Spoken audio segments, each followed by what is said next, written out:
Hello lovelies and welcome to my first process video of 2020. I'm cheating a little bit. This layout wasn't actually made in 2020. It was made in December last year. But it still counts, right? It's my first process video that I've posted. I actually haven't done a process video so far this year. Don't get me wrong, I have scrapped a few layouts. I was quite impressed. I scrapped a layout on the 1st and the 2nd, so the first 2 days of 2020, I scrapbooked 2 layouts. But yes, I haven't actually filmed a process video as yet, but that is something I will be rectifying later this afternoon. It's just my battery in my camera is flat, so I've had to find something else to do for a little while.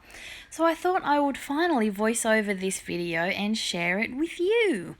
So I don't even know why I made this one. I think it was just for some fun. Don't think I had anything in mind for it. I went looking. I have this picture of my husband and I at the park that my son took, and I put it on my Instagram page, and I think the caption was "Never too old for the swings," and that's what I decided to actually title this layout as well. I had the title in mind before I'd even done the layout, and you know me, I love my mixed media backgrounds. I really do. So I'm starting with some white cardstock, marshmallow basil cardstock. Now I'm having issues with this. Sometimes it works great, sometimes not so much, but in all honesty, I think it was an old packet of mine that I had that doesn't work so well. It sort of gets a pitted effect underneath my water, anything liquid that I put on the page. And I know a lot of people love this cardstock because it works really well, but first time I used it, I hated it. Turns out when I went to retreat, I met a few people that had the same problem. But I got a new packet and it's worked fantastic. It really is really good. So I'm putting it down to maybe just a bad batch. So for the most part, I'm pretty happy with this cardstock. It works really well. Don't have to gesso or prep or anything. So I'm starting with my watercolours. So I got some watercolour, my Jane Davenport watercolours, and I've just used a paintbrush and some water and just made myself a nice little background there. So I just applied the colour straight to the page, and then I have added water with my spray bottle just to help it bleed and move a little bit. And then of course I added some splatters. If you want your splatters to stay splatters, make sure your background's dry first. So basically I just wanted to play and make a really bold background. That's all I wanted. I just wanted to play with the background. And I had some bits of cardboard that I had ripped up to get the inside of.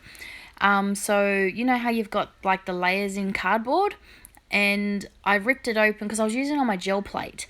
And I've kept them in my stamp stash because, as you can see, they leave really cool imprints. So I decided to play with some of those. And I'm using, I tend to, when I want a really, really good impression, I use paint. I don't actually use ink because I think maybe my ink pad's just getting old. I don't know. But I find sometimes it doesn't give me the really bold impression that I want. So I use paint. I use paint and my brayer. This is one of my favorite stamp sets from Viva Las Vegas stamps. It is the Mark Maker set. Now with this one, I'm pretty sure I am using an ink pad, or at least the little crosses I was. As you can see, it's not as bright and bold, but it just adds something more to the background. And like those circles at the top there, you can see the impression isn't quite solid and really bold. That's how I know I've used an ink pad, and it gets all over my hands. So I've used the ink pad there, but when I really want those dark lines, or I really want my stamp to stand out, I just tend to use paint, black paint. I put it on my desk. As you can see, my desk is filthy. And then I roll it out with a brayer and brayer it onto my stamps. I do that a lot with my art foamies as well. That is the only way I use art foamies, with a brayer and paint. But even a lot of these mark making stamps, I tend to do that as well. So my camera setup isn't the best. Towards the end of last year, I was trying to figure, I don't think I've mentioned, I moved house in early October. And I had to set up a new art room, and because of that I've had to figure out a new recording system. Still haven't found a really good one yet. So yeah, you'll see towards the end of this video that my camera will sort of drift off to the right. And yeah, so I've had to edit out the end where I put my title on, I'm pretty sure. But yeah, I'll explain that as I get to it. Yeah, so my camera setup wasn't the best, and my camera started to drift off. You'll see what I mean in a minute. So I went through my stash to find something to embellish this with. As I've mentioned before, when I have a really busy background, I tend to leave my embellishing very minimal. And I've gone through my stash of charms collections, and I actually found one that matched the colour of my background quite well, so I decided to use it. And I'm just matting my photo on just some plain white copy paper. I don't tend to use cardstock for matting. I find it a waste of cardstock, so I just use copy paper. And yeah, so now I'm just going to put this in the middle of my layout with my little charms creation, and I'm going to make a little cluster out of that. So I think I get some just black cotton thread and just try and smush it up a little bit, just, you know, to make that little cluster that other people can make look so wonderful, and yet I struggle so badly with it. And then I'm going to use my absolute favorite stickers. Now this is the Art by Marlene sticker book, and it has so many cool quotes and things. I love it. I need more in my life, and I'm so glad that there's new ones coming out. I just love the words and the quotes. They're really cool. So I'm putting one of these down to make my little cluster.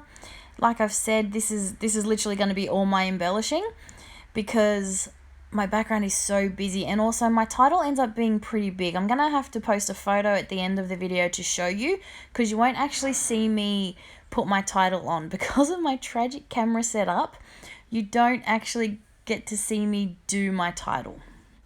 So I'm going to add a little wood veneer heart for good measure. I can't even remember the last time I used wood veneer, but they were out on my desk for some reason. And yeah, I just thought it would make a nice little addition to my little cluster. And this is where I'm going to start my title. Now for my title, I have used 2 different kinds of alphabet stamps.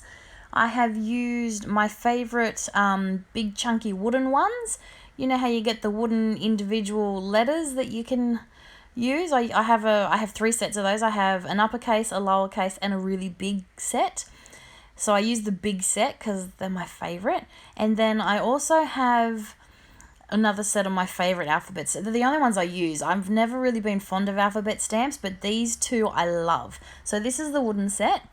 But then also for a few of the words, I'm going to use the Tim Holtz foam alphabets.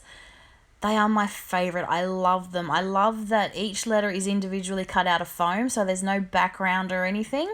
It's just the letter. So if it doesn't work perfectly for you, you can very easily match it up and stamp it again. They're just fantastic. And also you can put words on your blocks and things. I'll have to do a separate video and show you these stamps because they are my absolute favourite. But as you can see, you can't really see the bottom of my layout, which ends up being a good thing because I actually mess up my title. I was in such a hurry, or I don't know, I wasn't really thinking straight. I mess up my title twice. So I'm going to put Never Too Old for the swings, and I've used 2 different kinds of stamps to make my title. But yes, actually you won't see, but I messed up my title. I messed up 2 of the letters. So thankfully you don't see that part. I'll post a picture at the end of the video so you can see the end result. So thanks for watching, and I will be back really soon with a new video. I am going back to my previous schedule of at least 3 videos a week.